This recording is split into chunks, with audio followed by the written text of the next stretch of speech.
Astra Avisask. We meet again, you two. Oh, it's Hi, Catherine.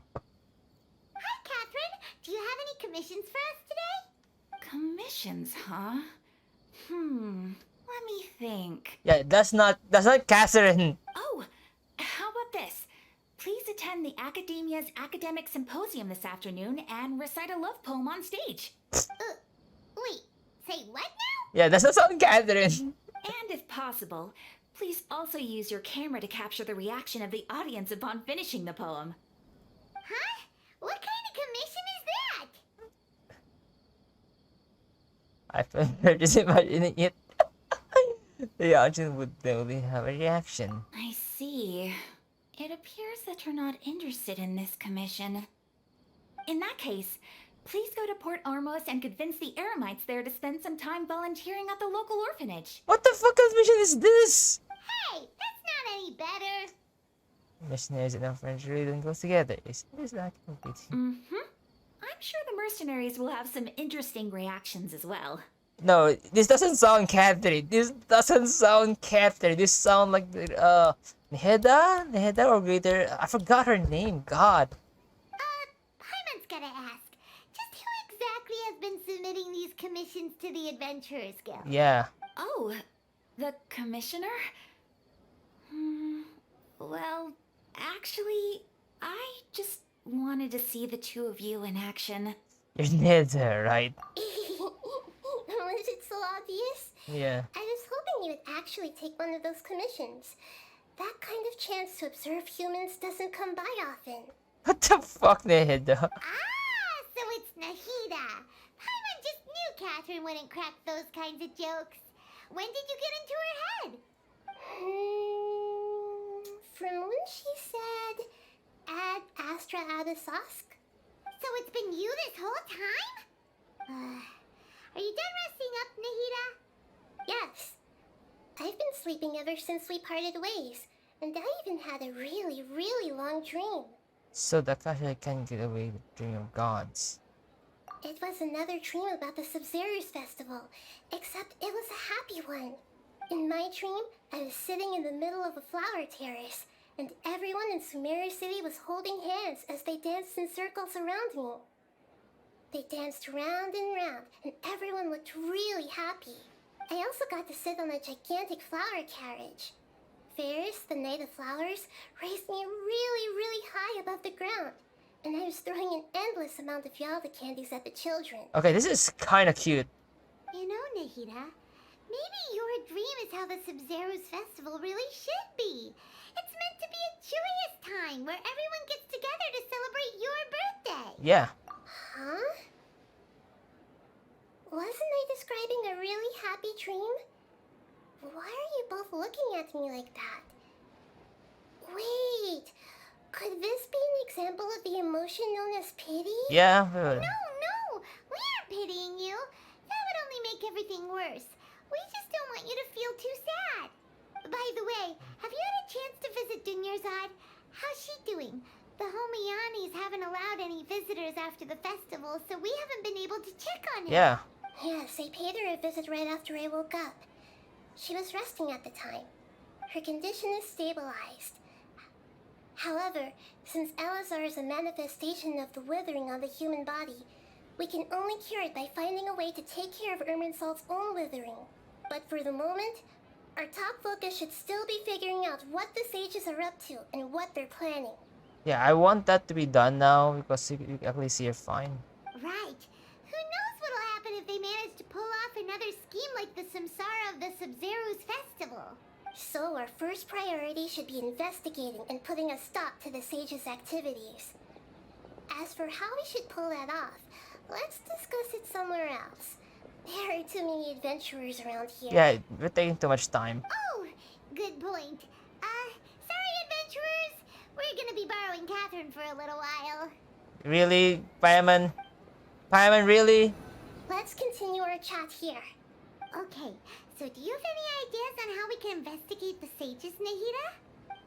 Actually, I've already done a little bit of work on that. But for now, I want to hear your thoughts.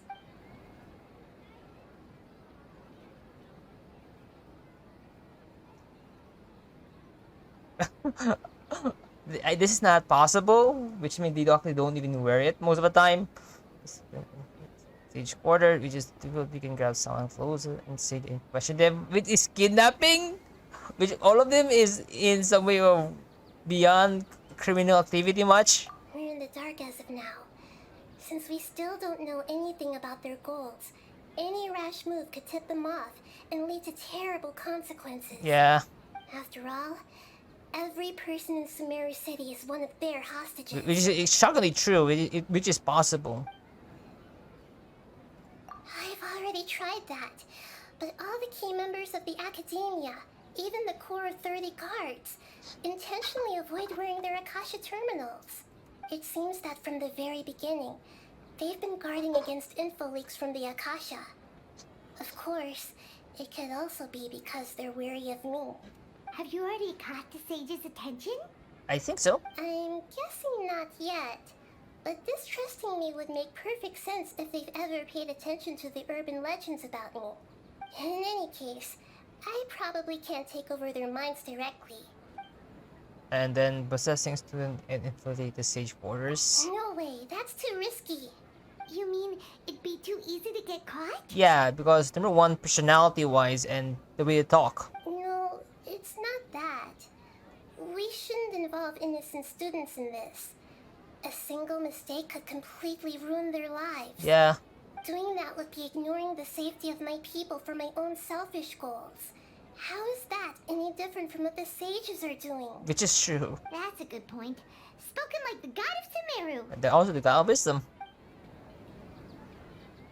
I can't think of anything else. Are we really out of ideas? Why don't we just like march through there as like a goddamn criminal? All the way in Izuma, we're already being criminal, so why not become criminal again at Sumeru? But I got this feeling we're going to become a criminal again. Nahida, you're super smart, so you already have something in mind, right? Don't keep us in suspense. Spill the beans already.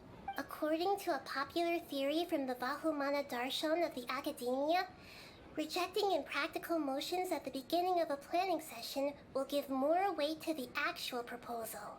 Okay, but aren't you the god of wisdom? You don't have to use that kind of gimmick to make us take your ideas seriously. Well, I've been thinking that if I can't directly possess the leaders, and if I can't get ordinary people involved, then I should find someone who's already involved, but hasn't decided to side with the sages. I think there's like 2 people already. There's one from the ranger, and I think also one the girl one, the women name. You're saying we should recruit a spy? That does sound like it could work. Oh, before coming back, we met someone named Alhaitham. He seems like he acts alone, and he likes doing stuff behind the Academia's back. They probably aren't in cahoots. Maybe also one. Actually, I already have someone in mind. Do you still remember that female scholar named Sataria? Oh yeah, she's also like one of the characters we met in Sumeru. Sataria. Paimon remembers now. Isn't she the one who's always trailing behind the Grand Sage of the Academia? We ran into her basically every time the Sub-Zero's festival repeated itself. You could even say we're old enemies by now. Wait, is it the green one or the different one? I forgot. Is she like the from the beginning? I forgot. Paimon still remembers the smug and mean way she always spoke to Nilu. I've always liked observing all kinds of people, and Sataria has always stood out from the crowd. Sitara, is she like the assistant of the Grand Sage? She was born in the desert and was hailed as their greatest genius.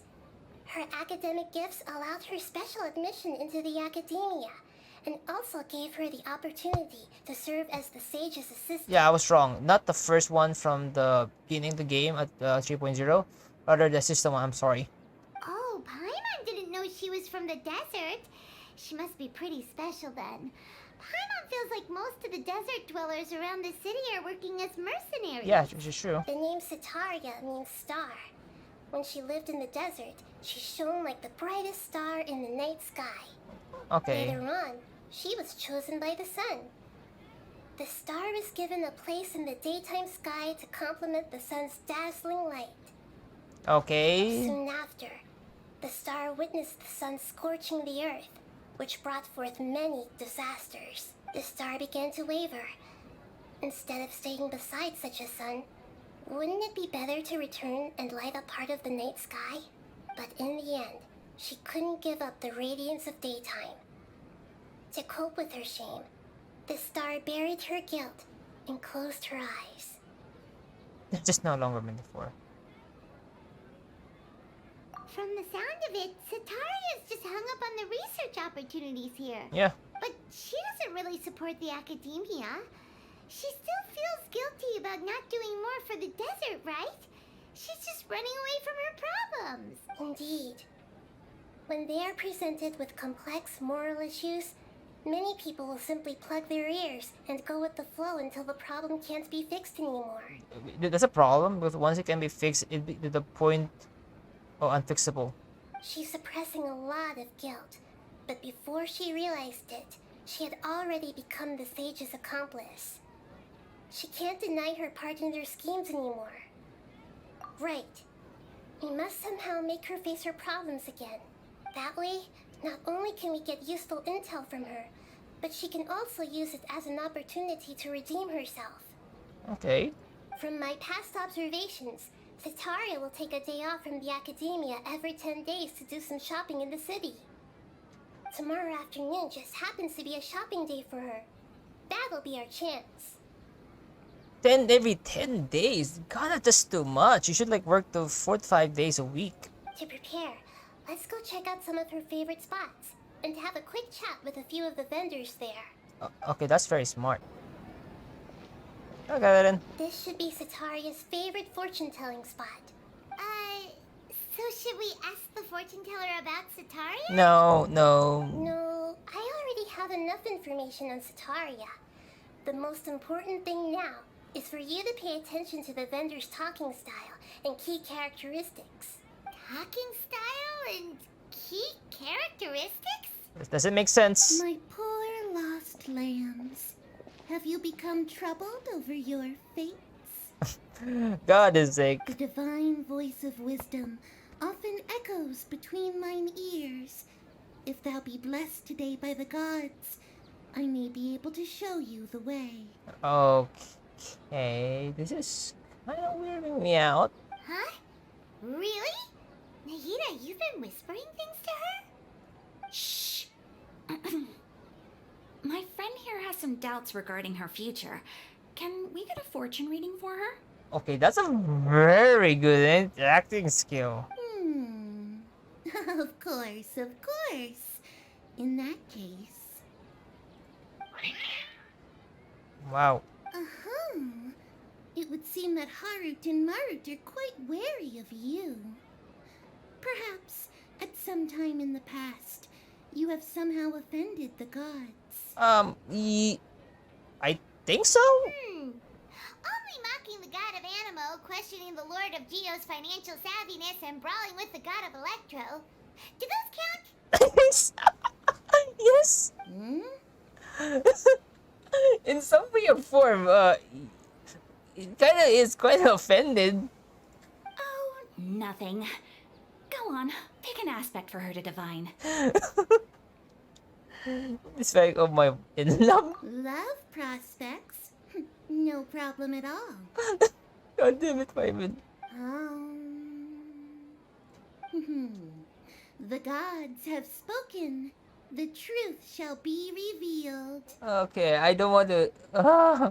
This guy can me out with. One who is fated to cross your path will appear on. Huh? So many people will fall. So many people will fall for you. How could that be? Yes! Harem! Harem! Harem! Harem! Harut, Marut, did you two spoil my divination? I've never read a fortune so absurd. Which is kind of true. Which is kind of true. Let's be honest, like, depending which character you pick, the characters' code is like they're literally lovers. What? Actually, Paimon thinks this is probably the most accurate fortune telling you've ever done. Yeah. I admit that the orientation of today's celestial matrix is suboptimal. As such, there will be no charge. It is kind of true. RM is, which means so many love for you, which is true. RM for the future. RM. Either Aether or the main will have their RM. Is that so? Well, that can't be helped.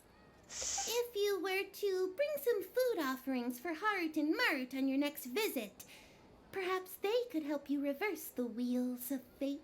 I'll keep this fate. I'll keep it. I'll keep it.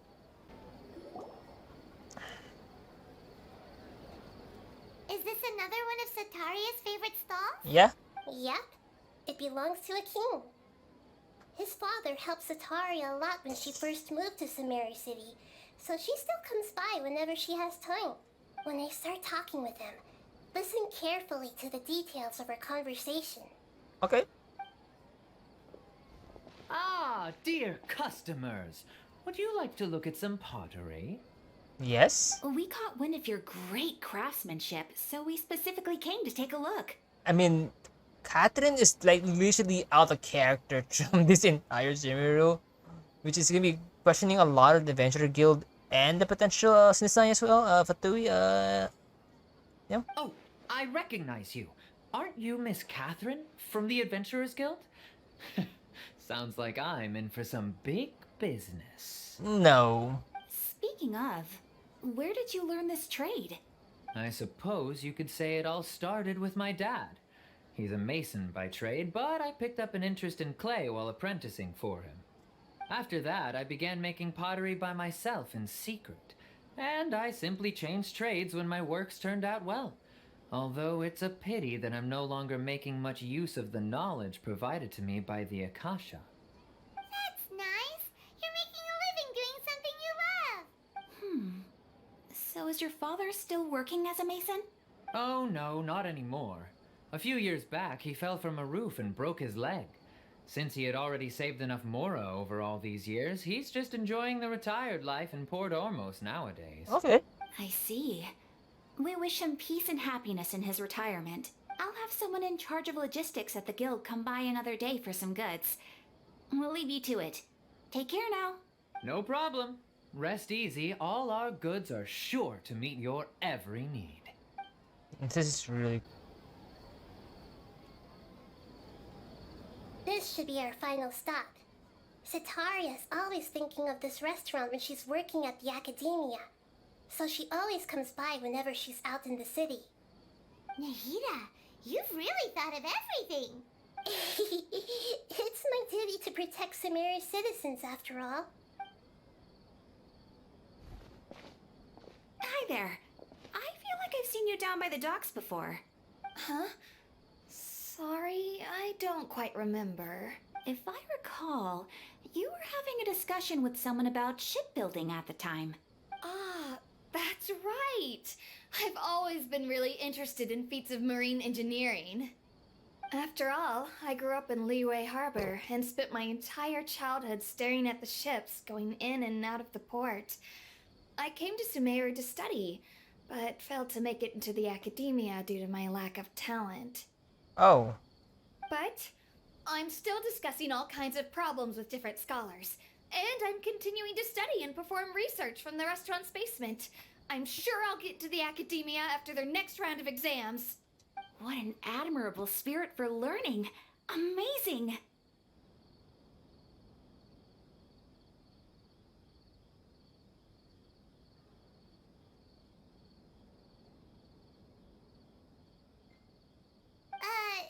Sure, but you'll find hardworking people wherever you go. So this restaurant has a basement as well? Huh. First I've heard of it. That's right. It's not usually open to patrons. Most of the time, employees use it for breaks or to hold private events. Really? They have a basement? I see. Guess that makes sense. Well, good luck with your studies, Miss Chishan. Thank you so much. As long as I can make it into the academia as an official student, I'll be happy. So, was that everybody? Yeah. Mm-hmm. 3 familiar faces should be enough for Sataria. What's the point of all the information we've collected? Nahida, you still haven't told us how you're planning to make Sataria face her problems.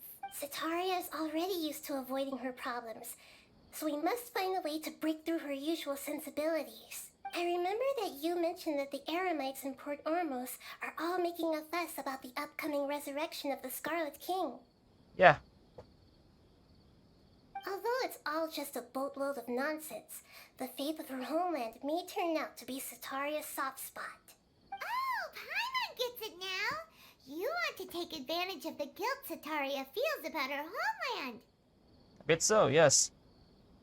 Although she knows she should return home to help the people of the desert, all she's done is conspire with the sages. Oh, if intentions. So how do we set that up? Well, the Scarlet King is long gone, and Sataria is also too smart to fall for any simple tricks. If we simply engaged her under the guise of the Scarlet King's believers, she would definitely be wary of us, and we may not get anywhere. But if we were to borrow some of her close acquaintances to talk with her, her reaction would probably be very different.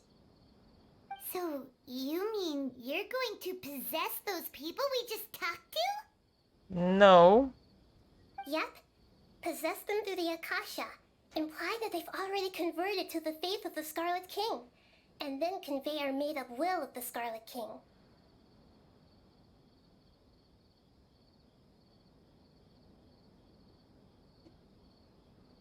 As long as everything goes smoothly, we'll get through to Sataria for sure. She'll never guess that we had anything to do with it. So that's how you're going to use all the info we collected on these people. It's so that you won't slip up and break form. Possessing them will only work if you can manage to pass off as them. Exactly. So, best of luck with impersonating them.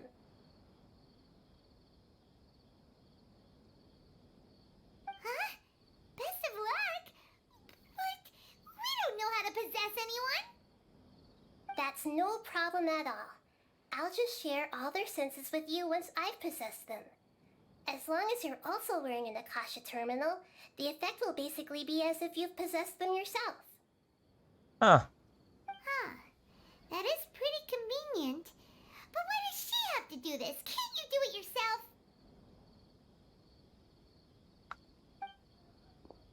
Although I've been observing humans for a while, I've never been good at imitating them. You're not wrong. It's always been painfully obvious whenever you try to pass as Catherine. I'll try my best. If it was at all possible, I would have preferred to leave these people alone. But seeing how things are now, I probably should just accept it and push on. Yeah. Yeah, don't beat yourself up over it. We're only doing this to help everyone, and we'll only be borrowing them for a little while anyway. Alright, then let's give it a go tomorrow afternoon.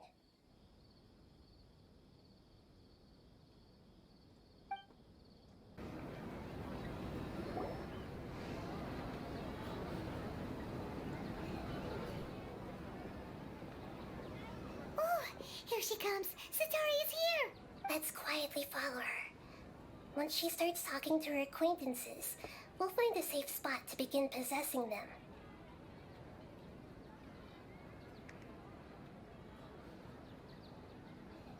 As for how we'll sway her to our side, I'll leave that to you. I trust you'll know what to say. No. Paimon's starting to feel kind of nervous. Yeah, and I already... Okay, let's go. Even me, Parman, I already forgot what to say. Looks like they've already started talking. Let's find a hiding spot and get started. Behind the crates? Okay, this is what the fuck hiding spot is that?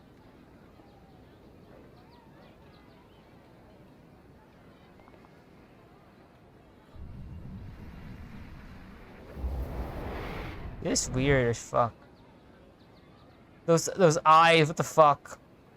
That's right. You really can't force anything when it comes to love. And besides, everyone around me has a very different background and outlook.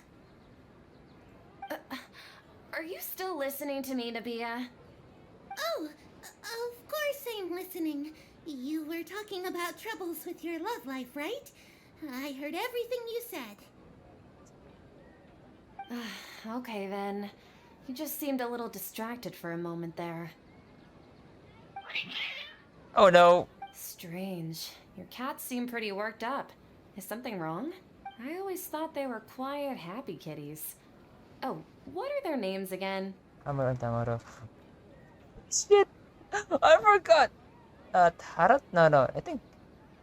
Fuck, I'm going online. Shit. I'm gonna go online. Already forgot.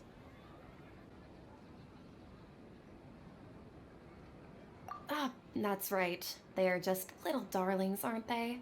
Harut and Marut. Yeah. So, which fortune do you want me to read for you today? You must have come for another echo of the divine voice of wisdom. I'd like to get another reading on my love prospects, but to be perfectly honest with you, I feel like I've been a real mess recently. A mess? Well, could you do a reading on how long it'll take me to finish my current project at work? I really just want to get it over with. That's really hard. I hear you. No problem at all. The gods will reveal the truth. Goodness sake, this is so hard. Oh.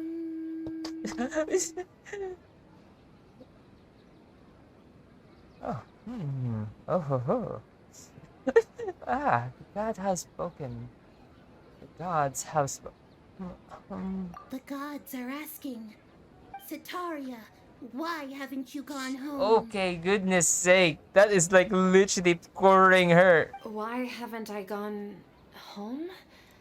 Do the gods really know everything? This book is fuck. Sitaria, why don't you just go home?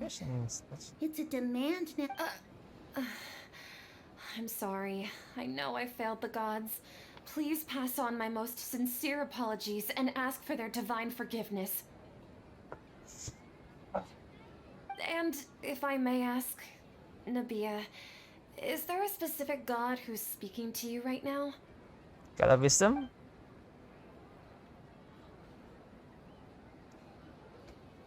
The Crimson King. What an inconsiderate and naive question. The god who is speaking to me is, of course, the wisest and mightiest of all, the Scarlet King. Okay, where's the reaction? The Scarlet King? No wonder he would make such a demand of me. Oh, wait a second. The Scarlet King passed away a long time ago. Yeah. Even though news of the Scarlet King's resurrection has been spreading like wildfire, it's all just a misinformation campaign from the academia. How can the Scarlet King still exist in real life? What insolence! I am the Scarlet King's most loyal believer. Do you wish to God. refute his voice of wisdom? This is literally cornering her to the point. Oh, no. As a child of the desert, I am only child? reveling in his power upon learning that his divine glory has touched even this city. I will think very carefully about his demand of me. I'm sorry. I must go now. That was so weird. Like, Sitara's having a weird spot. Wait!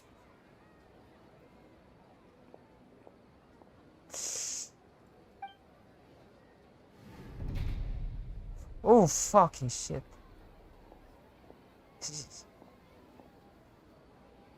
Oh, she just ran off in a hurry. She looked pretty upset too. Well done. Sitaria didn't seem to suspect anything amiss. She did. To have something she's been trying desperately to avoid show up out of nowhere and berate her, that must have shaken her to the core. Aw, Nahida, it seems like you understand human emotions really well after all. All I know are some abstract Harvard-taught theories. And in any case, my time with you has shown a lot of them to be utterly useless.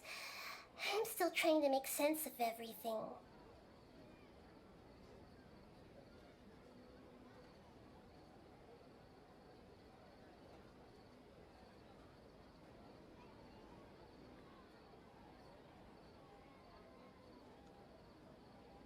Anyway, enough of that. Let's hurry and catch up to Sataria. He's out of Keem's now. Right on cue. Let's get ready to possess him right away. Teletransport. My god, this is like literally scary as fuck. Wait, what? This is scary as fuck.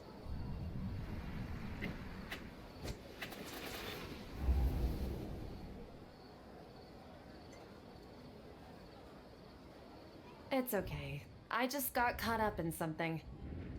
Oh, actually, didn't you ask me to help you look for work? What kind of work were you looking for again? Mission giver? Oh, right.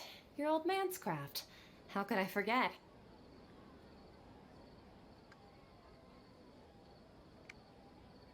Speaking of, how's he doing? Is he feeling any better? I remember correctly. He's feeling better. He can live a stop now. He's feeling that better and he's smoking more now. I think there's. He's feeling that better. I think this will much more. Oh, that's good to hear. I have been thinking a lot about him. If I could get some more time off, I'd love to pay him a visit.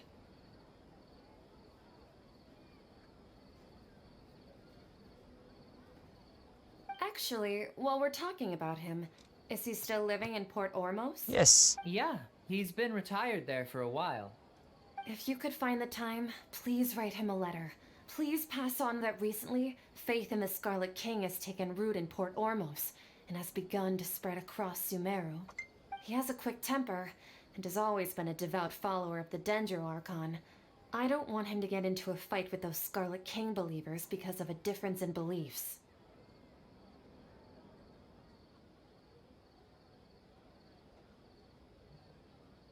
I don't know. Oh? So, who are you siding with in all of this? The Academia or the Scarlet King? Okay.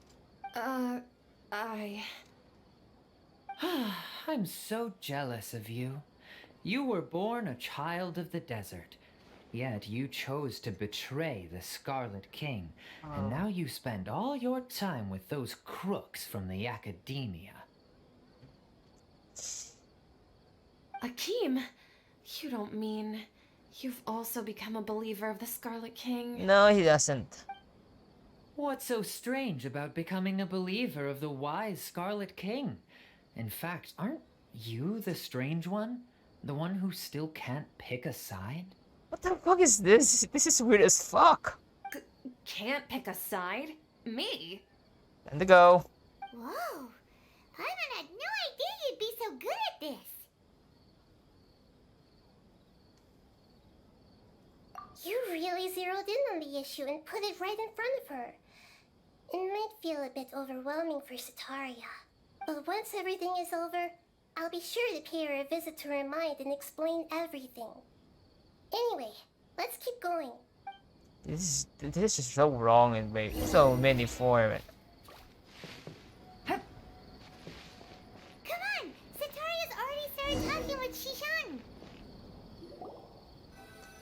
Ah. I hate this. I really hate this. So, Shishan, have you noticed anything weird in the city lately? Like, as if someone was trying to preach to you about something?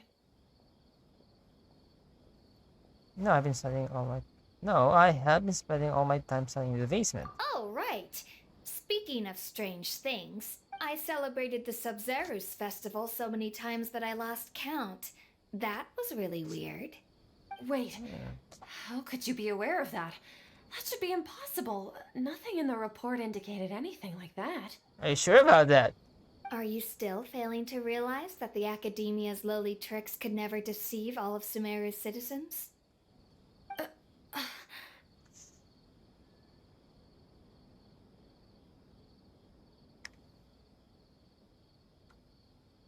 Sean, don't tell me that you've converted to the Scarlet King as well. No, she wasn't. What an absurd question. You make it sound like I should be ashamed for becoming a believer of the Scarlet King. In reality, shouldn't you be the one who is ashamed? You, who works side by side with the academia and treated people as nothing more than experimental subjects. Oh, that's fucking hurt. That fucking hurt. Please, please stop! Ooh, yeah. Even now, Sataria's still trying to run from her problems. That pushes it hard now. She can no longer justify everything to herself. Hey, she's trying to talk to the guards. What should we do? This is the most important part of all. Quick, get ready. Mercenary, you're a member of the Corps of 30, correct? Please help me pass a message to the Matra right away. The situation in the city. Please, try to remain calm, miss. Tell me what's happening in the city. Heretics are infiltrating the city, and they've already converted many residents to their side. Even here. Heretics? What kind of heresy are you talking about? The Scarlet King! Many people I know have suddenly started believing in him, but he's long dead. It's impossible. Miss Sataria, nothing is impossible. You know my name? The Scarlet King is immortal, and all who defy him will one day pay the price. This is highly impressive acting skill for the main. I'm not kidding. You must face the truth, Sataria. Oh my god, You this tread is a like treacherous literally path, pushing it to the And the longer boundary. you ignore it, the tighter the Academia's grasp on you will become, and the deeper you will be ensnared. I am scared as fuck. I am not kidding. Child of the Scarlet King, never forget that the desert that belongs to you lies elsewhere. What's so strange about becoming a believer of the wise Scarlet King?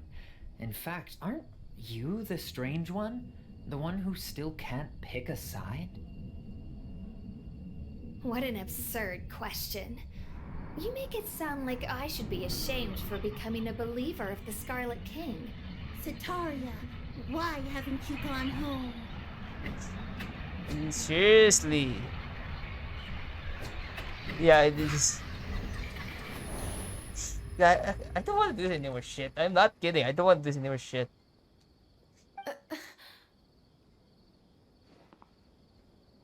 I can literally feel bad for her a lot. I'm not kidding.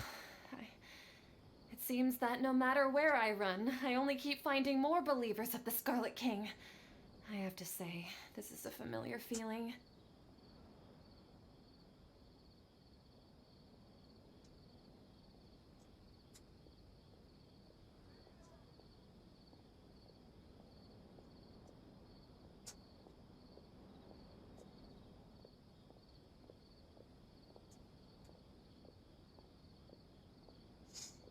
I've also been running from my guilt this whole time. Guilt over my part in the Sage's plans, and from ignoring the letters from the children of my homeland. Wow. But no matter how much I may try to ignore or get rid of it, my guilt always comes back. You should. Well, you're not too late to turn back. You won't necessarily lose your research opportunities by facing the truth. Besides, did you really want to conduct your research while carrying such heavy feelings of guilt? She's not like literally the Rainbow Machine card you actually talk. This is very saucy fuck. How do you know me so well? Are you truly just a believer of the Scarlet King? Or are you the god himself? The god himself. That's not important. The important thing is to pass judgment on the Academia and its sages, and to correct their mistakes. I can really feel bad. Like, If you could provide some assistance in this matter, perhaps it could serve as a form of atonement. it is atonement. I've actually never believed in the gods, but I've always believed in serendipity. Your appearance must be a fated opportunity for me to get out of this wretched situation. Please tell me, what can I do for you? Good. Finally. I don't want to do this podcast anymore because I feel shit. I am not kidding. For all this Inspired Quest moment, it feels so shit. How much do you know about the sage's current activities? I was just one of the designers for the masked dream harvest scheme, which is what happened around the Sumeru's festival. What the fuck? but I know very little about the full scope of the overall project. I'd assume that only staff with the highest clearance would have access to those confidential documents. Yeah. I've just been working to meet the Grand Sage's specified requirements. However, there's something that's been really bothering me. I heard that a scholar who was previously expelled has returned to the city, and even the sages are still quite wary of him. And now has even the sage still very well. To fight against the academia, we will need to figure out the nature and the purpose of their work. Is there a way for us to get access to the confidential documents you mentioned? It should be possible if we're willing to take some risks. After all, I'm an assistant to the Grand Sage, and I've been working on many tasks outside of the project. One thing, though, I won't be able to transfer the documents to you through the Akasha once I get my hands on them. The sages have always closely monitored all activities within the Akasha. Let me see. Let's use the most primitive method. Send someone to pick up the documents tomorrow evening at the Academia entrance. I got this feeling that we're gonna have this unique entrance event. The Academia entrance. Wouldn't that be too conspicuous? Don't worry about that. I assure you, this won't be a trap. I'm only suggesting this location because it'll draw more scrutiny for me to leave the Academia again. It'll be safest for me to distract the guards long enough to hand you the documents. All right, I trust you. So, if I were to successfully complete this task, would it mean I've atoned for my wrongdoings? That'll depend on the judgment of the Dendro Archon. The Dendro Archon. That's right. Her people are the ones we have endangered. As the God of Wisdom, she's also the one responsible for judging and guiding the scholars. Maybe it's time for me to find a god to believe in. Just as Nahida predicted, we've managed to bring Sataria to our side. The Traveler's execution was ingenious. She's the one who deserves all the praise. Well, now that we've made plans to meet again tomorrow evening, all we can do is pray for Sataria's mission to go off without a hitch. Pray? But if we're going to pray to the gods, aren't we just praying to you? God of Wisdom and Guardian of the Scholars? No. The truth is the true Guardian of Scholars. I've always believed that. Anyway, let's meet again tomorrow evening at the Adventurers Guild. Catherine, we're here! Oh, you are the other Catherine, right? That's right. I suppose I'm the other Catherine in your mind. Can't we just call her Nahida? Shh! We're on a secret mission tonight, so we need to protect Catherine's identity. Yep, Paimon's right.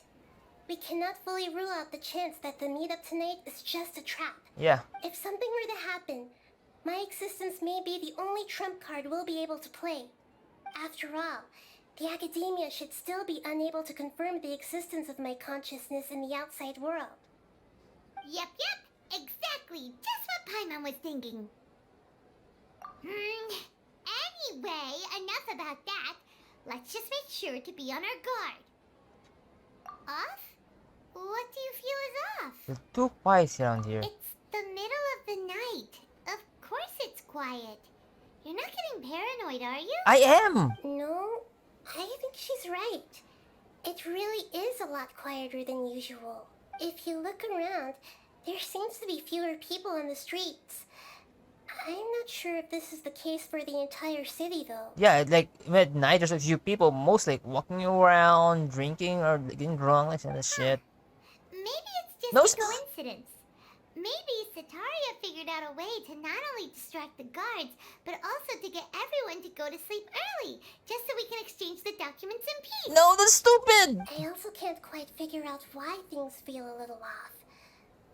But now that we're here, let's go ahead and meet her as we planned. Well, regardless, as long as you're here with us, Paimon feels a little safer. Because the guard, the mercenary should be around. Like there's no one's around here, not even Adventurers Guild. Huh. There really aren't many people out right now. Let's hope it'll be this quiet in front of the Academia, and that Sataria managed to distract all the guards. No, it's not that, Paimon. It's much worse. Take it easy. Yeah, this is very suspicious. See?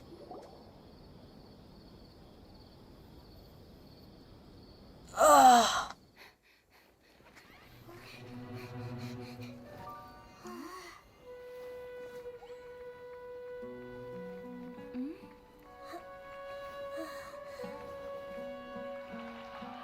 Yeah, very sus. What are these people doing here at this hour of the night? They're mind controlled, that's why. Yeah, you can see it. Ah, the triumphant hero returns at last. And to a rather spectacular welcome, even if I do say so myself. You're the outcast, expelled from the academia. Indeed I am. Although these days they tend to call me the Doctor. Doctor there. If you're looking for your researcher friend, she has already been taken into confinement. With some basic caution, she could have discovered the listening device on her person. Clearly, she lacks the degree of rigor expected of a true scholar. This is disgusting. People of Sumeru City. What have you done to them? I simply made some minor adjustments to their Akasha terminals. Now they can deposit information directly into the subconscious. As you can see, all these lovely people now believe this traveler is a hero who has just saved the world. What the fuck? My experiment is a success. And now it seems they can no longer hold back their sheer adoration. No, what should we do? These are all just regular people. Leave now. You need to get out of here. But that guy's a Fatui Harbinger. We can't just leave you here. Nor can I abandon the people of Sumeru.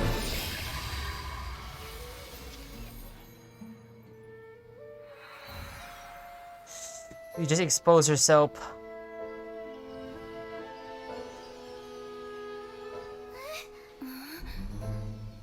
Don't worry. We'll meet again outside of the city.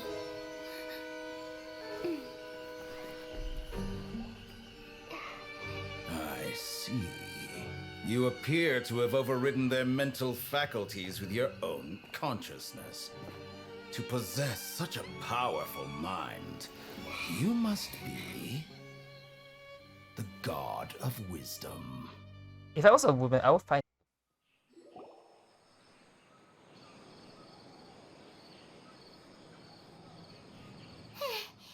This should be far enough. Whew. Paimon needs to catch her breath first. Is Nahida going to be okay? We only made it out because of her. Paimon wasn't counting on running into a new Harbinger here, let alone such a high-ranking one. That guy was number 2. So scary. He called himself the Doctor. Remember, Tainari told us about him. Sataria did say that someone who once got expelled from the academia came back recently. And that even the sages are wary of him. Yep, sounds like she must have been talking about the Doctor. Yeah, now that the Doctor's in the picture, we're no longer just dealing with the academia. They're in cahoots with the Fatui. But what are the Fatui after this time? Another Gnosis? Yes! Yeah, things would be a lot easier with Nahida's help. Nahida said we'll meet again outside of the city. But we can't just keep waiting around, right? Let's go find someone else who might be involved. You mean... Oh, right! Wasn't he invited by the sages to work on some project when we were staying with him in the Vidia forest? That has to be the same project. Even though he turned it down at the time, he might still know something. There's no time to lose. Let's go to Gandharvaville.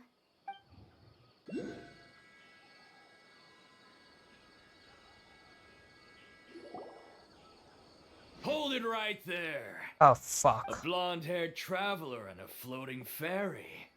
We've got you all right. Take a look around. You've fallen right into our trap. Are you mercenaries from the Corps of 30? Did you come here to arrest us? They're not. Core of 30? We're nothing like those government lapdogs who don't even get scraps for their work.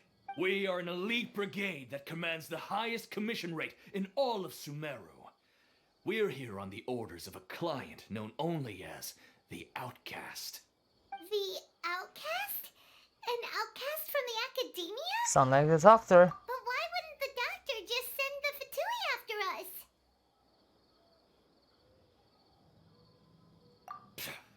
Still wasting time on idle chit-chat. We'll shut you up soon enough. Yeah, good luck with Get that. them! Well, good luck with that part. You're up, traveler! Oh, it's the Traveler and Paimon.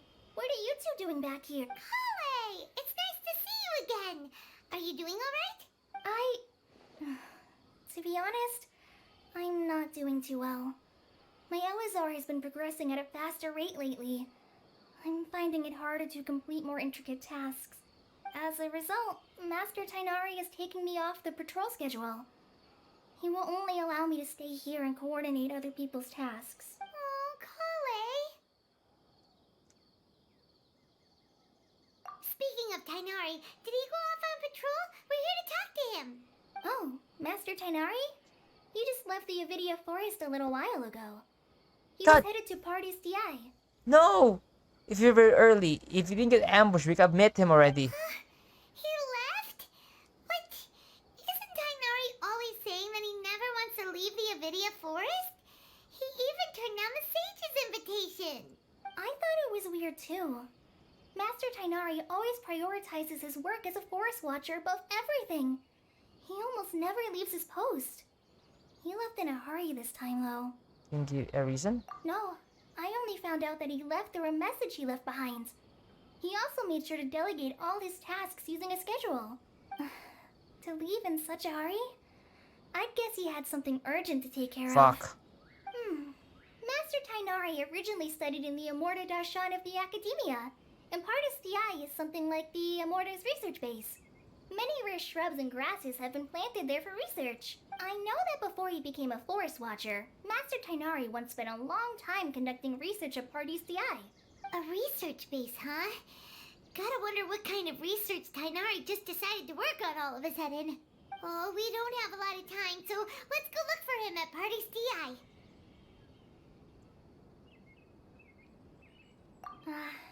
Don't worry, I'm fine. I'm used to living with Elazar by now. If you run into Master Tainari, please send him my regards. Got it. Will do. See you later, Kale. Wait! Look who it is! It's Nahida. Thank goodness you're okay. We were so worried about you. Hey! This was supposed to be a touching reunion, but you're ruining the moment! Actually, it's very smart of the Traveler to be wary of me right now. After all, the Doctor has shown that his technology can apparently even control human minds. Plus, it's not like you could have known what happened after we split up and I was facing the Doctor by myself. Even a pool of stagnant water after a torrential storm can occasionally pass as a patch of sky. Paimon feels like only the real Nahida could come up with such an obscure analogy. I believe you. Huh? But I wasn't trying to win your trust or anything. All I wanted was to clarify my point. Well, we understand that point now. Please, Nahida, tell us more about what happened. Are those poor people alright? When you left, I was still in the middle of restoring everyone's minds. Thankfully, when the Doctor mentioned depositing information into the subconscious, he didn't mean engraving information into their minds. Instead, he did something closer to creating hallucinations. That was still within my power to fix. Wait, that's like from the Golden Apple Archipelago.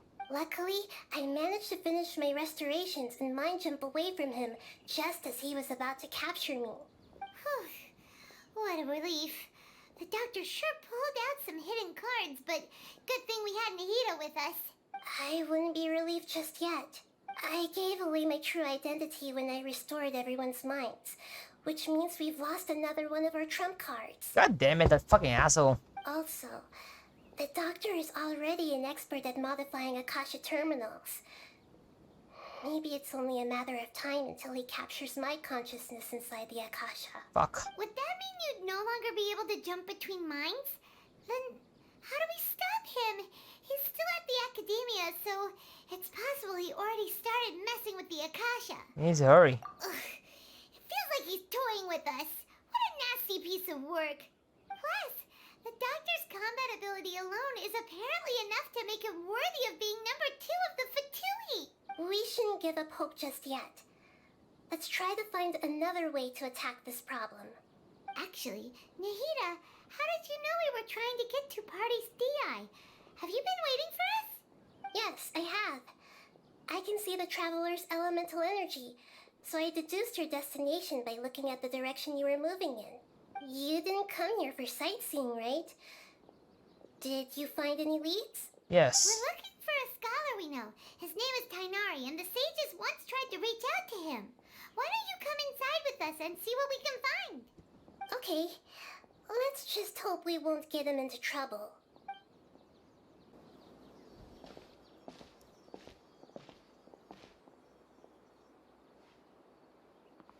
Traveler? It is you! Ah, the voice! It's Hypatia! Inspector Run, you in here? What a pleasant surprise! It's so nice to see the two of you again. Who's this? She's a scholar we met in the Avidia Forest. When we last saw each other, she was still training in the... what's it called?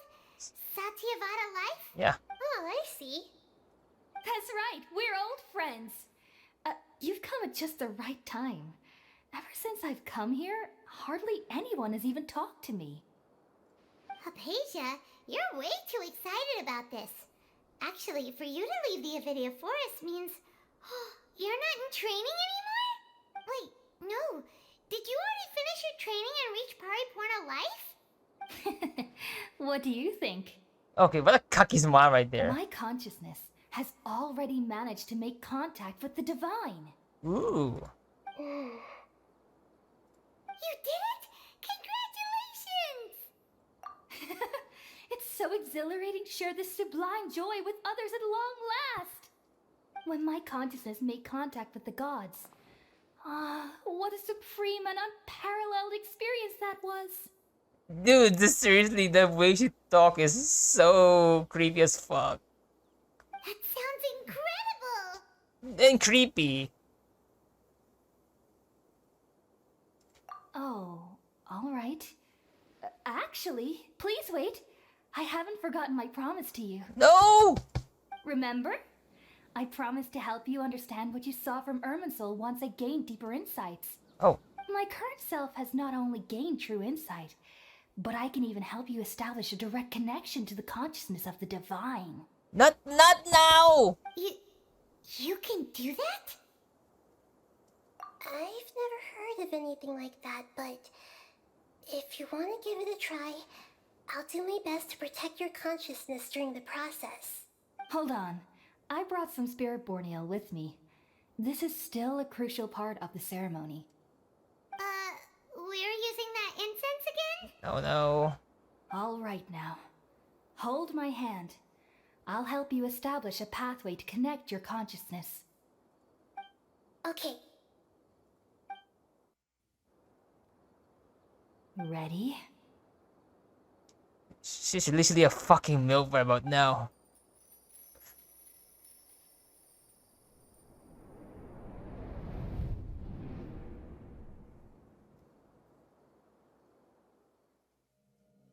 It took 3 betrayals for me to finally understand. The world is just an elaborate tapestry of lies. What? My fury will never be quelled. The first to betray me was a god. My creator. My mother. What? Valuing strength above all, she saw no worth in me and I was discarded. The second was a human. My family. My friend. Consumed by fear, he saw me as an abomination. The third was one exactly like me. A hope for the future. A fledgling barely out of the nest. Powerless before his mortality, he broke his promise to me. Humans, they can't be trusted. And the gods fill me with pure loathing. So I said good riddance. I denounced the world and laugh in its face. My chest will never again be defiled by worldly filth. I will scrub away every last trace of human emotion. Then it will be empty, a blank slate, and ready to receive a supreme gnosis, brimming with pure divinity.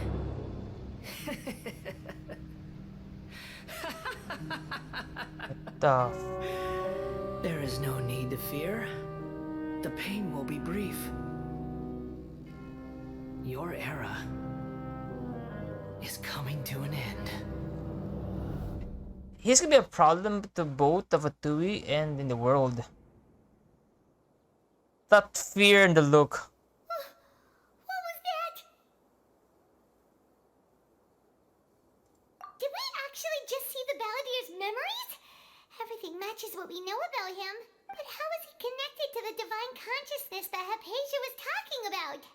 You saw it, right? You felt it, right? Such a majestic god! Such a noble will! Such sublime emotion! No, it's not. That's not.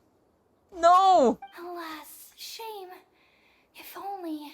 God damn it, no, Avessa. If only that which beats within my chest wasn't a filthy mortal heart. Oh, great and merciful God, please grant me forgiveness and salvation. Oh, fucking shit. She's fucking convert. She went full converted shit. Do you understand now? I'm afraid this is no periporno life, but rather... Ah! You, why are you so mean to me? Why is everyone hiding from me? I found divine wisdom. Shouldn't I receive praise and honor? Haven't I uncovered that light in the darkness? No, it's not. That's not it. Hypatia? That's how I always thought everything should be. Wait. Have I already lost my mind? A bit.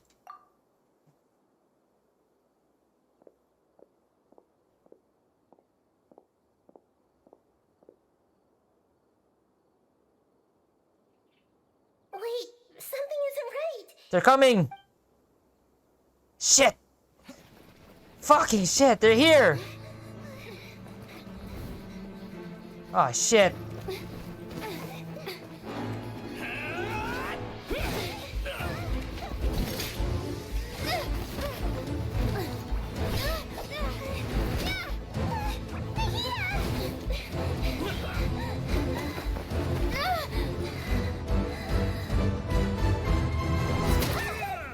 No! What the fuck? Oh, he just transferred her conscious mind. I think we're the traveler for a moment. Yeah, we were. I think we just control her consciousness. I see you.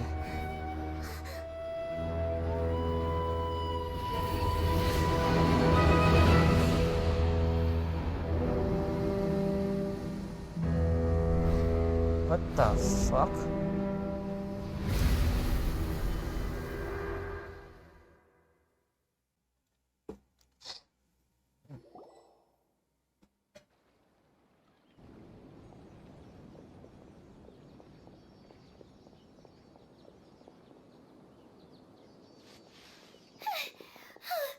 Okay, we finally lost him.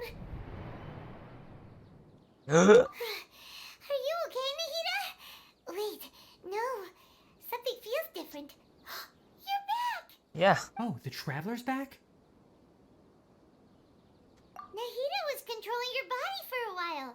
It seemed like she She jumped over to you as an emergency measure right before the Catherine puppet was destroyed. After that, Tainari heard the commotion and came over. He helped us defeat the mercenaries and then he ran with us all the way here. What? You swapped places? You mean your consciousness also went into Nahida's body? Yes. Wait, then where is Nahida's consciousness? Where is she now? Back to the... No. I never imagined that an individual's consciousness could be transferred around like this. Had I not seen it with my own eyes, I would have never believed it. I don't think this can be achieved with current human technology. No. Also, while we were running, the consciousness in your body told me to pass on a message. She said, "The doctor has found a way to trap my consciousness, so I can't journey with you anymore." No. But even in a moonless night, a shower of starlight can still drown out illusions and lies. Oh no! Nahida's trapped in the sanctuary of Surasthana for good this time. Was that message all she left for us?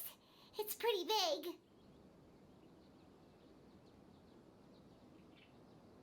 Oh, that makes sense. Since the doctor captured her, she won't be able to say anything without him knowing. She's being extra careful. Even in a moonless night, a shower of starlight can still drown out illusions and lies. Huh. Paimon knows the moon illusions and lies are from the alchemical divination at the Sumeru's festival. Didn't Nahida use a starlight analogy before? It had something to do with Sataria. Oh, that makes a lot of sense. Huh. Do you think Nahida was telling us to go find help in the desert? But she isn't with us anymore. Think we'll be okay? Paimon, you said Sanctuary of Surasthana. Does this mean that this Nahida you're talking about, the consciousness who was occupying the traveler's body, is the Dendro Archon? Yes. Your guess is correct, but the situation's a bit complicated, so it's really hard for us to explain right now. That's all right. A scholar's curiosity doesn't need to be appeased right away.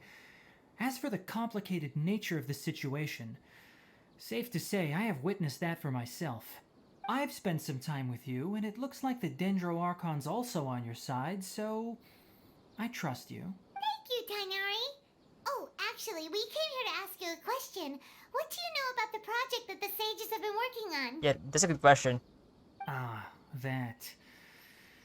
While I was indeed invited to join that project, the sages were always secretive about its scope and goals, so I eventually declined. Yeah, why would you, like, very vague? All I know is that that project has something to do with the restoration of Irminsul. Think I know what the project's about. Huh? Did you see something when you were in Nahida's body? The Archmedia is turning the Palador into a god. What? Do you have any evidence? I saw a Narsec under construction.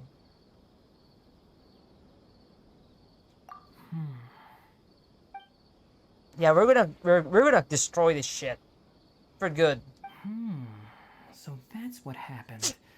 That explains why Hypatia's symptoms were different from those of the other scholars who went mad.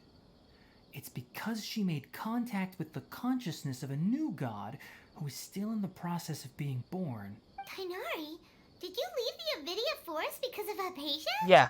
I did. I noticed Hypatia's mental anomalies, but since her symptoms were rather atypical, I secretly took her to Pardis Dii and began searching for a way to return her to her normal self. If I didn't take action, Hypatia would have already been taken by the Matra to the desert, doomed to a life of exile at Aru village.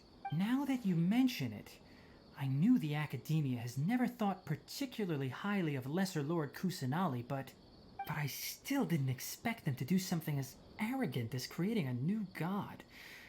Looks like I made the right decision by not accepting their The invitation. Batui is also behind some of this. The Doctor and the Balladeer. We have 2 Fatui Harbingers in Sumeru. Sounds like we're in for a bad time. From your description, I don't think they've completed their project. There may still be room for us to intervene. Yes. But then, what is the connection between creating a new god and restoring Irminsul? Yeah, it feels like we're still nowhere close to figuring out the sage's goals. Right, we've pretty much gone over everything we need to know, so we should head out. How about you, Tainari? What are you going to do? I'll stay here for now. I still want to try a few more things to help Hypatia. If you're planning to go into the desert, start by heading for Caravan Rabat. That'll be your fastest route. Come find me here if there's anything else I can do to help. May the spirit of wisdom go with you. Thanks, Tainari. Hopefully Hypatia will feel better soon. We're off then.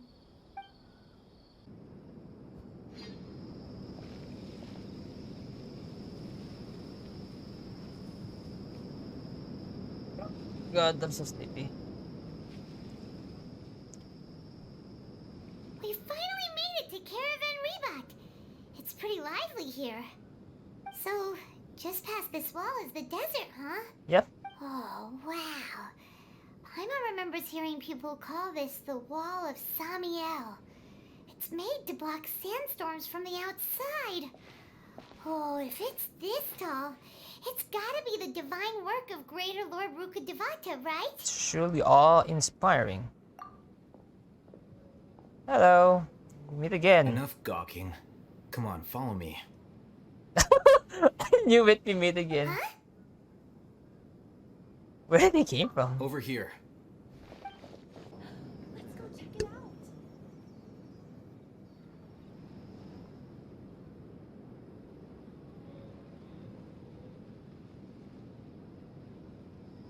What the? Where did she go?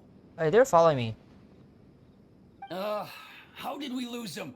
They were just here a second ago.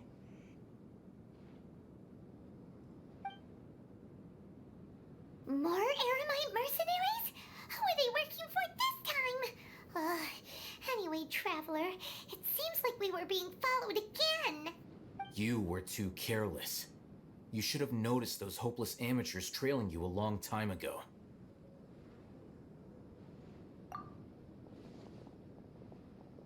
There's no need to thank me. I've never cared to keep track of personal favors. All I did was correct a mistake I happened to come across. It's a habit I developed at the academia. You really gave Paimon a scare, Alhaitham. We never thought we'd run into you here. Last time we met at Port Ormos, didn't you say you were going back to the academia? Wait, don't tell Paimon that you're here to take us back on their orders. No. Oh, so you've already landed yourselves on the academia's hit list. I can't say that I didn't expect it. Yeah, we're still getting... it's getting a trend already. Leeway, Inazuma, and now Sumeru, we're getting ourselves in the wanted list every time. However, had I wished to turn you over to the academia, don't you think you'd already be the Eremites' honored guests by now? Huh. Oh, right. You do have a point. Do you have participation in Sage's big project? I have no interest in running errands for that project. As a scholar, I've always belonged to the camp that promotes researcher autonomy. And these days, you're more fascinating than anything the sages can offer.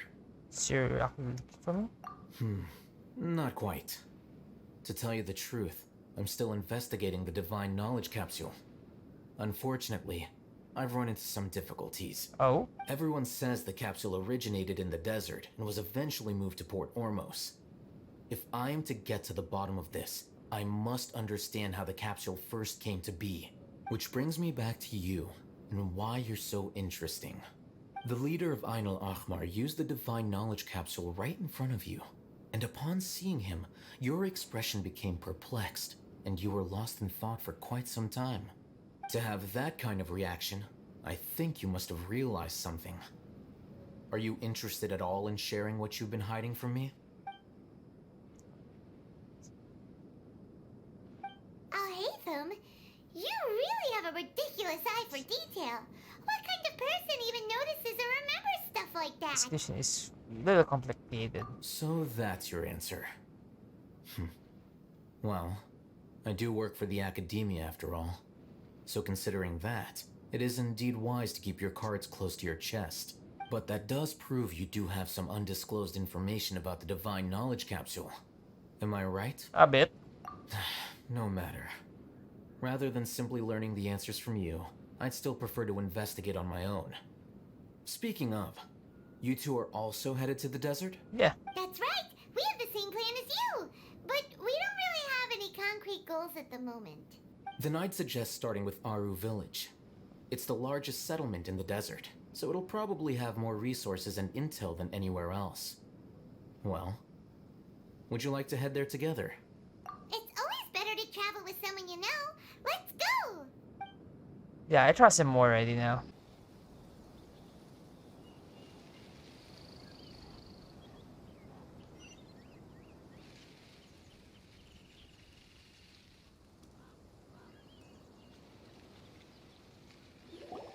Before us lies Aru Village, the safe haven of the desert folk. Whoa, this landscape is really something else. What a cool place! Let's go check it out!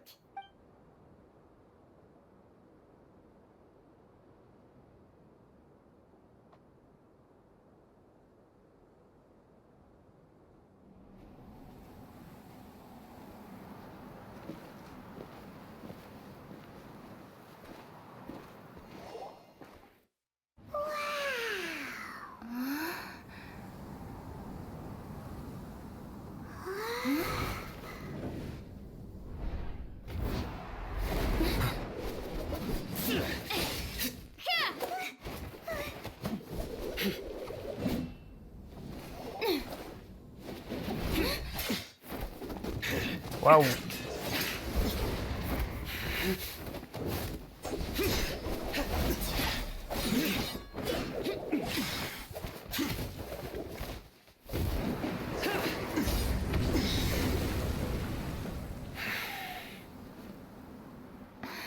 Sign.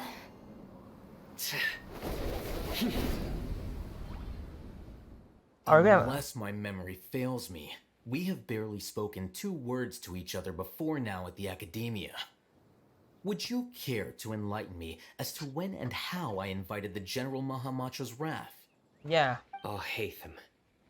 Do not think you can escape my judgment just because you managed to escape my attack. Judgment? So that's how you'd characterize your actions here, is it? Or would elimination perhaps be a more accurate description? Yeah. Had I used my full strength, not even this traveler would have been able to stop me. How dare you? Though styled like an assassination, I sought only to ensure that my target would be unable to flee or resist. Standard practice for the Matra, as well you know. Seemed to me more like your own personal touch. Who is that, Al-Hatham? Did you call him General Mahamatra? Yes. General Mahamatra Sino, head of all the Matra at the Academia. He's a formidable hunter, and the ultimate nightmare for any who have committed academic crimes. You seem to have placed a lot of trust in Al-Hatham, to the point of blocking an attack for him. If I were you, I'd never choose to side with him. Yeah, about that. Single word that comes out of his mouth. Yeah, about that, I don't have anyone else to trust since I'm already on wanted list. I have been pursuing this scribe for a long time. I urge you, stand back and do not seek to defend him any longer. I don't trust him as much as... Otherwise, there will be consequences. I don't trust him as much as you seem to think. But doesn't mean I'm gonna stand by and do nothing. Has Al-Hatham done something wrong? Hyman doesn't think he's as bad as you've made him out to be. I won't waste my breath explaining things. Al-Hatham, I saw it during our fight. Take it out. The divine knowledge capsule you're hiding on your person. Unless you want me to retrieve it for myself. Oh, yeah, that's why. Very perceptive of you. Nothing escapes a Matra's senses. Oh, the Dendro. You still have it. Wait, the divine knowledge capsule? Didn't it fall into the Matra's hands in Port Ormos? No. No wonder you speak with such confidence, Sino. But I must admit, I'm very curious. what does this capsule mean to you? And why, as General Mahamatra of the Academia, are you all alone in the desert? As far as I'm aware, the other Matra have been speculating about your disappearance. Have you been given a mission that's, let's say, morally dubious? If I was the real target of your mission, what was stopping you from simply using your authority and resources to judge me within the walls of the Academia? Is it a mission from the Sage? It is. I should have known you'd be difficult to deal with. You two? Ugh!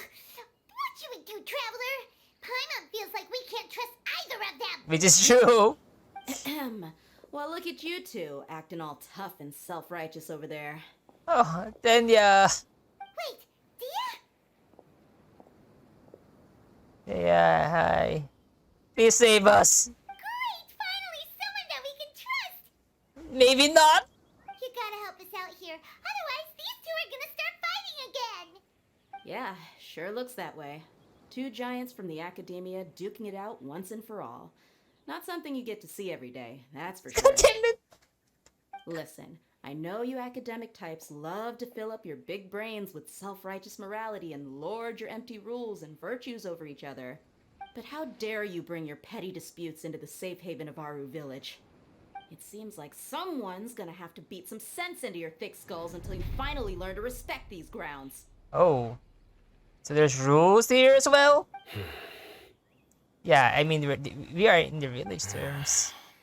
I think we're in their terms anyway.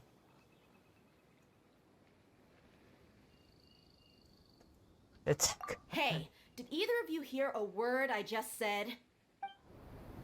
Oh, wait. Wow. Whoa, what's going on? The wind's so strong.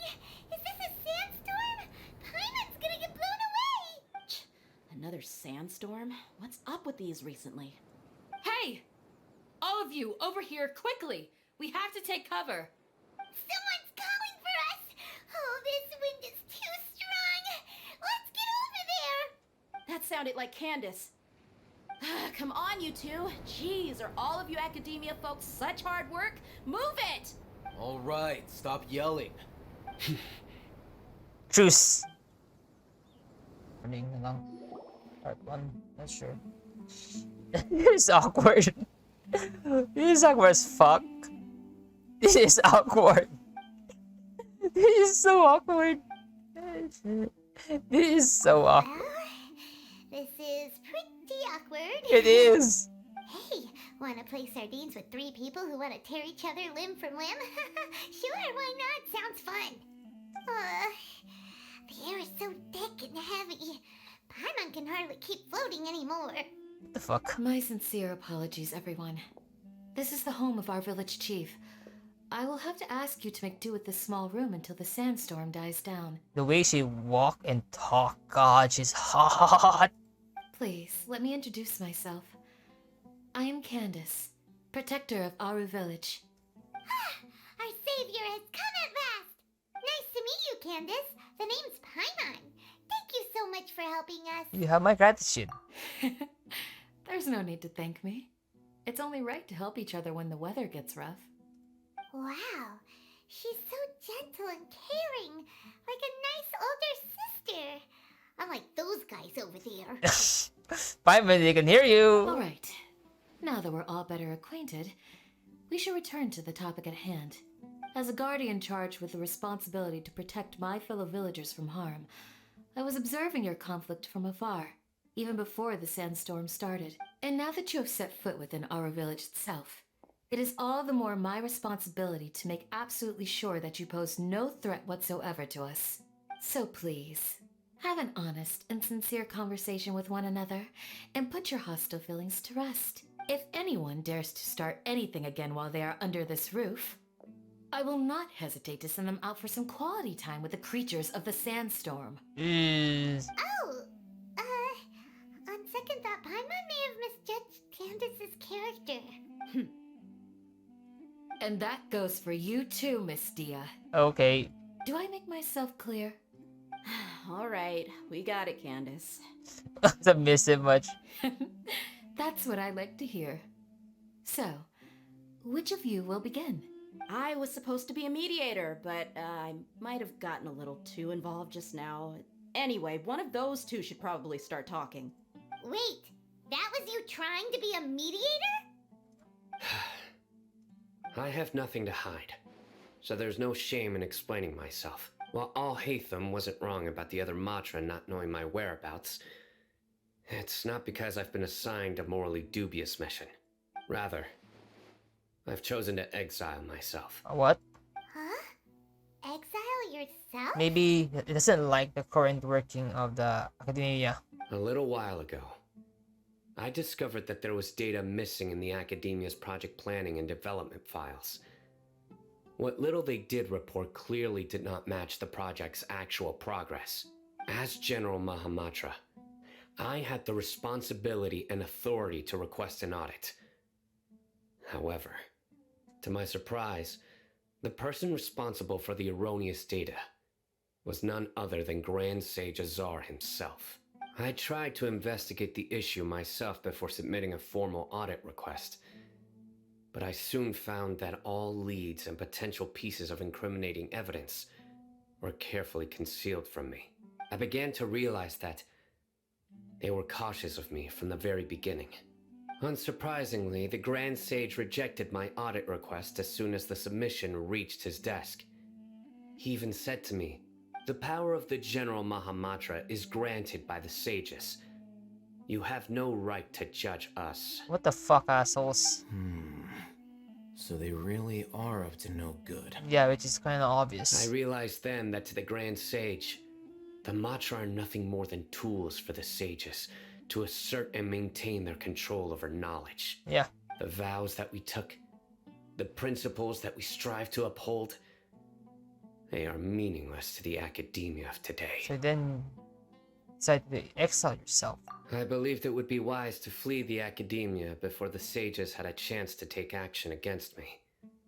This way, they can no longer see nor predict my actions.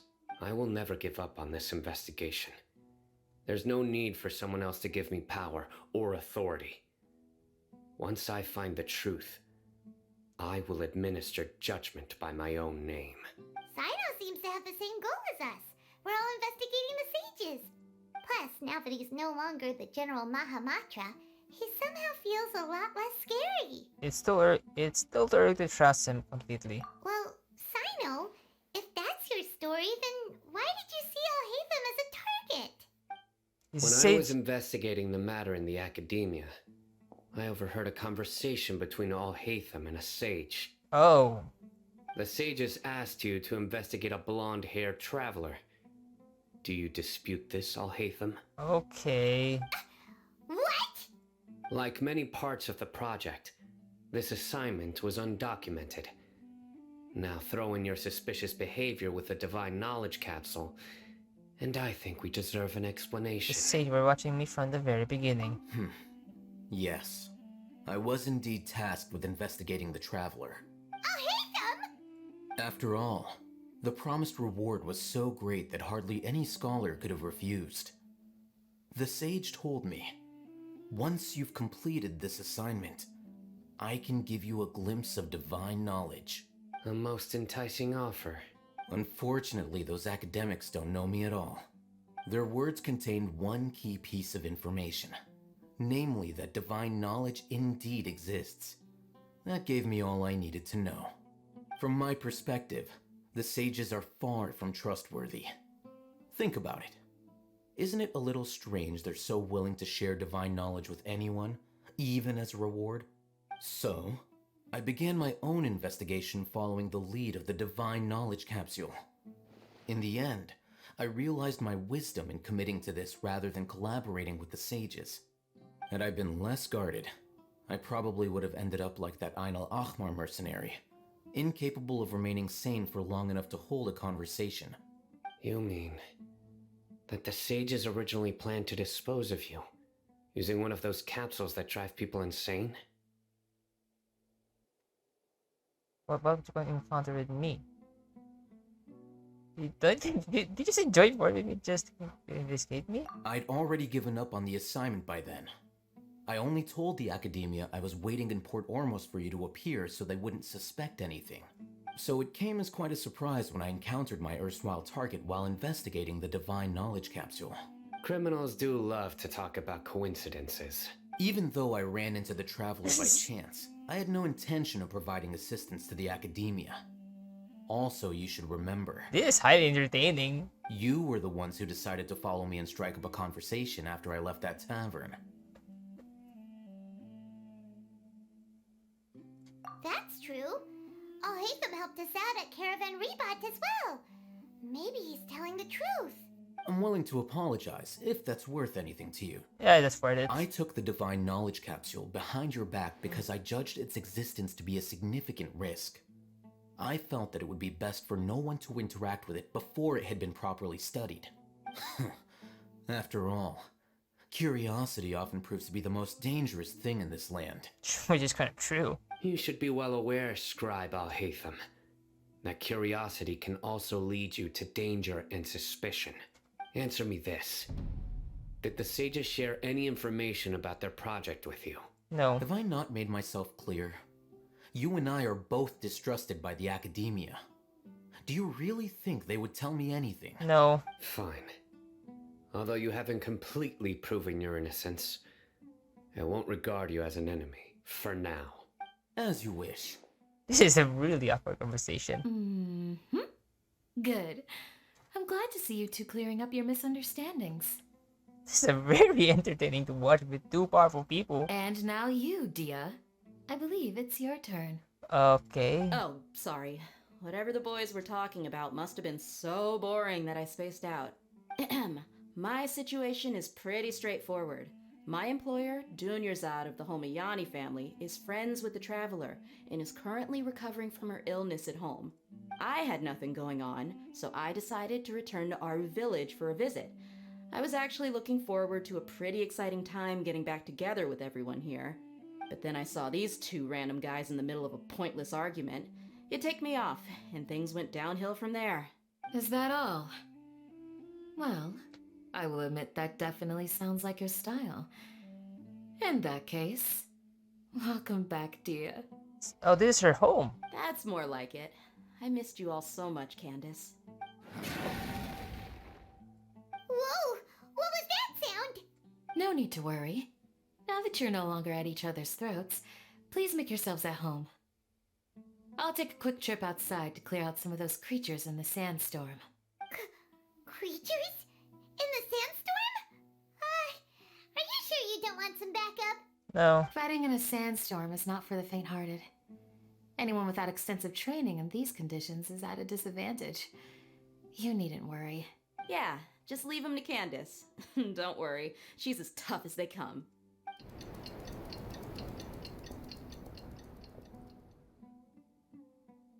The wind's died down. That means the sandstorm's over, right? Candace still isn't back yet, though. Is she alright? Maybe we should go out and check on her. No, that's no need. When you put it that way, even I'm starting to feel a little worried. All right, let's go. We've been here long enough, and the boys are as chatty as the floor.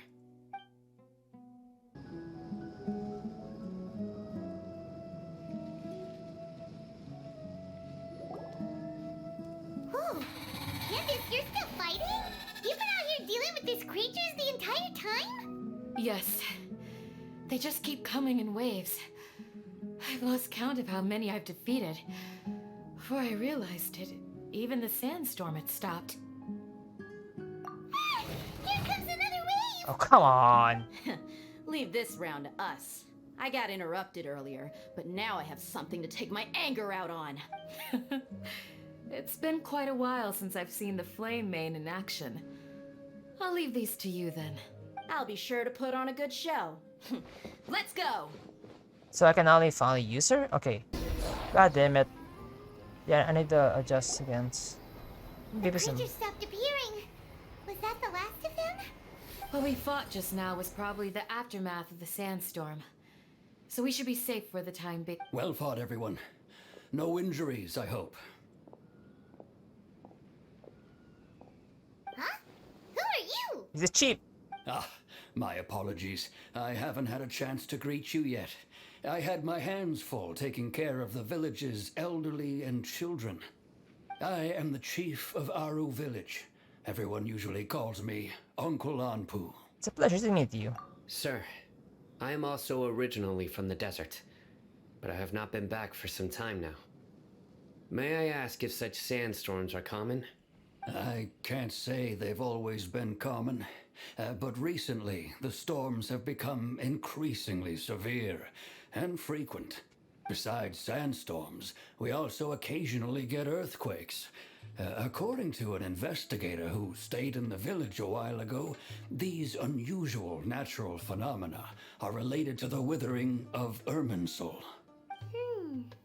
Another effect of Irminsul's withering. So, Irminsul's withering causes withering zones in the forest, and sandstorms and earthquakes here in the desert? Everything in the natural world is inextricably connected to Irminsul.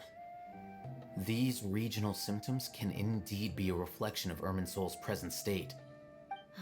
Everyone in Aru Village needs to take good care of themselves. Speaking of which, why haven't I seen a single village keeper since I got here? Village keeper? Who are they? Village guards like Candace? Does your curiosity know no bounds?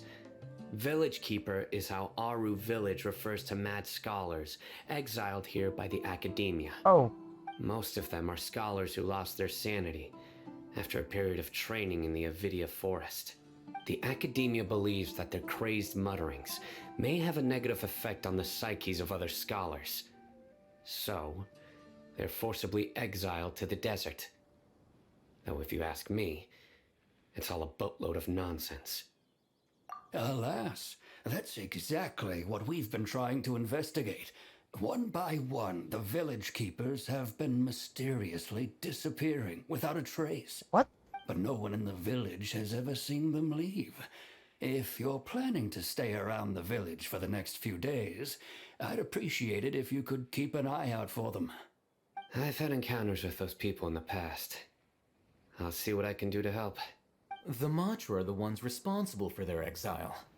Now that you're no longer with them, are you trying to alleviate your guilt and atone for your past sins?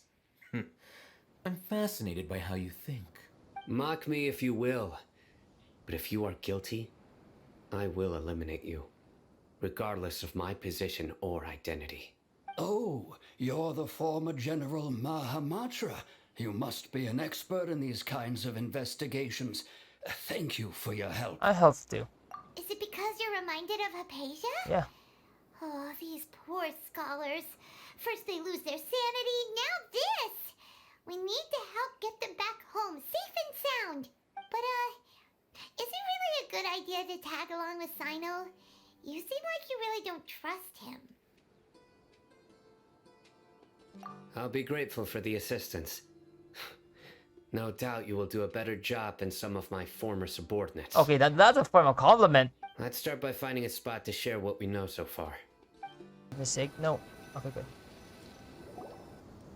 Whew. Although I've sent myself into exile, I'm still doing essentially the same things as before. Do you still have any questions for me before we start our investigation? Why do they refer to the Mad Scholar as village keepers? One of my former subordinates told me that this title has its origins in a strange incident. Oh? The Academia has long exiled mad scholars to Aru Village. A mysterious phenomenon exists here. When mad scholars first arrive, they are as incoherent and deranged as before. But after spending some time here, they invariably begin to calm down. Initially, the people of Aru Village greatly resented having to take in the mad scholars. But a strange incident one night changed that. Aru Village was struck by the strongest earthquake in living memory. Seeing buildings on the verge of collapse all around him, the then chief of the village was preparing to take everyone to safety. Suddenly, he noticed a mad scholar crouching in a corner, caressing the ground with his hands. A soft, green light radiated from him, like a divine glow against the backdrop of night. Despite the powerful tremors that ripped through the ground that night, all the houses remained upright, almost as if they had grown roots reaching deep into the ground. In the end, not a single building collapsed, and no one was hurt. I think this need us working. After that, the people of Aru village treated the mad scholars with greater kindness, and began to refer to them as the village keepers. Okay. A soft green light? A mad scholar protecting Aru village? What do you make of it, Traveler? It must be Nida's power. Paimon thinks so too. Actually, Sino, do you know if any of the mad scholars continued to wear their Akasha terminals at Aru village? In theory, they would continue wearing them so the academia could still monitor their activities. With that said, the main Akasha system would no longer have any interaction with them. Oh, no wonder! Everything makes sense then! Add in the fact that they calmed down, it was probably Nahida who calmed them. If you are able to draw a conclusion from this one story alone, then it appears you possess much more information than I do. Yeah. So, what do you make of the story? The mask of the power likely came from the Lesser Lord Kusalani. Or Lesser Lord Kusalani was actually the one who protected the village. This one much more sense. Really? Lesser Lord Kusanali. What? You don't believe us? Lesser Lord Kusanali was definitely using the Akasha to give her power to the mad scholars! No, it's not so much that I don't believe you. I'm just struck by your reasoning. Lesser Lord Kusanali, the current Dendro Archon, is she really active in Sumeru? Yes. The Academia has always placed far greater importance on the late Greater Lord Rukkhadevata. They've more or less ignored Lesser Lord Kusanali, and I've never had any reason to doubt their views. In addition, I've never heard any stories about Lesser Lord Kusanali and her deeds. To me, she might as well have been a god that never existed. No way! Nahida definitely exists! She's a... how should Paimon put it? She's a good Archon who's kind and wise. Okay. Even if she says weird stuff sometimes. She also saved me once not long ago. We saved so much together in the not long. I've spent many years interrogating criminals, so I can easily tell when someone is lying. Good! Then you should know that we're telling the truth! No. That look in your eyes. I've never seen that from a liar. You two really must have met Lesser Lord Kusanali. Yeah. How can this be? To think, our Archon has been amongst us this entire time. Alright, now it's our turn to put our skills to good use for this investigation. You betcha. But easier said than done, especially since we don't have any leads. Maybe we can start by knocking on some doors. Maybe that will work or not. Excuse me, are you here to help me find my grandpa? Oh? Huh? Who are you? By the sounds of it, a resident of this village. My name is Isak. You'll help me find my grandpa, right? Is your grandpa a mad scholar? Hey, don't say that. Grandpa is just Grandpa. Why do you have to call him that? It's not like he's a bad person or anything. The person you're referring to is not a local, yet you are. Why do you call him Grandpa? Yeah, why? Grandpa is just Grandpa. He's my family. I heard everything you said to the village chief. Please, you gotta take me with you. I want to find my grandpa. I swear I'll help. I won't be a nuisance. Ah, so you're the one who was eavesdropping on us around the village chief's house. I was planning to go out and take care of whoever it was, but I had a vague feeling that they didn't harbor any ill intent. A child, okay. Whoa.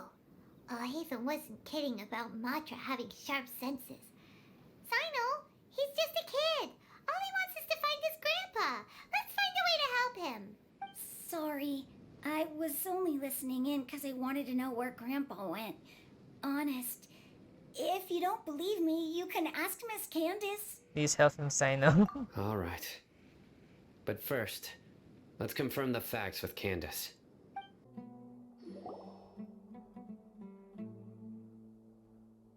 Sino is super vigilant. Is this what all the Matra are like? I think so, yeah.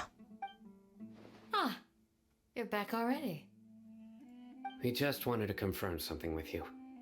Do you know a boy by the name of Isak?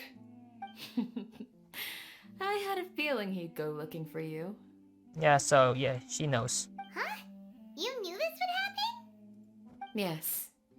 Although he tried his best to stay hidden, I still noticed him eavesdropping outside the window. He really wants to get his grandfather back. Isak's parents were both Eremite mercenaries who rarely returned to the village after finding employment in the city. He was raised by his grandfather. Unfortunately, it was only a few years before his grandpa passed away. Isak was still very young at the time, so various families in the village took turns caring for him so he could survive. Later, an elderly mad scholar arrived at the village. Isak thought the scholar bore a striking resemblance to his grandfather, and thus often spied on the man. However, the scholar was unkempt in appearance and incoherent in speech. Although Isak referred to the man as his grandpa, he was afraid and didn't dare to approach him. One summer night, the oft mumbling and bumbling grandpa suddenly calmed down and seemed to become more lucid. He even noticed Isak hiding in the distance. So Grandpa walked up to Isak and patted him on the head. He even took Isak to the entrance of the village, where he patiently taught the boy the names of the stars, and accompanied Isak until he fell asleep. The next morning, Isak woke up and wanted to go find his grandpa again, only to realize his grandpa no longer recognized him. However, even so, Grandpa retained his calm expression. Huh. It's said that those who saw the scholar claimed he no longer appeared to be crazy, but appeared to be living in his own world, almost as if he were sleepwalking. Isak was thrilled that his grandpa was able to find peace, and would follow him all the time, asking him things like, "Grandpa, want me to take you somewhere fun?" Or, "Grandpa, could you tell me stories about the stars again?" All this somehow just makes Paimon feel really sad. It seems like they both deserve so much better. Perhaps. Nearly everyone who lives in the desert has some form of hardship or regret. But even so, we must still continue on with our lives. It's also my reason for fighting. I must continue to protect this land. Lucid Grandpa was probably Cheetah. She was suited on the other mad scholar as well. Looks on his face, she probably connected to that as well. Maybe the people have always had a considerate god watching over them. Huh? What did you say, Sino? No, nothing. As long as Isak keeps his word and doesn't get in our way, we can take him along. Perhaps you are more compassionate than I gave you credit for. Please accept my thanks on Isak's behalf, Sino.